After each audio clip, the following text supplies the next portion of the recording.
Math 1, final benchmark number 50.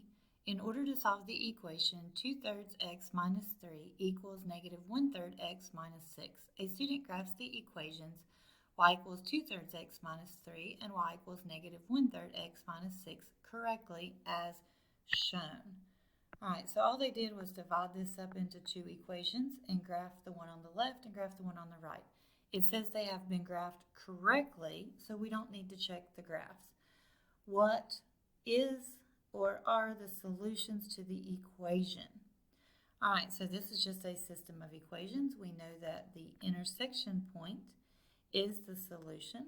So if we look at the intersection point, we can go over negative 3 and down to negative 5.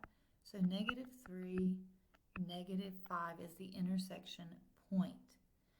All right, so what are the solutions? We're looking to solve for x, okay? And this is our x and our y. So we only need the x value. So we have negative 6 and negative 3, that's not it. Negative 5 and negative 3, that's not it, even though it may seem tricky, but that's a y value, not an x.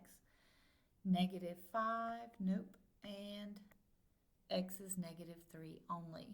So number 50 is just about reading the question.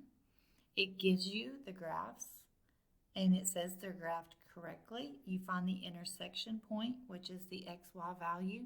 In this case, it only wants the x value. So for number 50, the correct answer is D.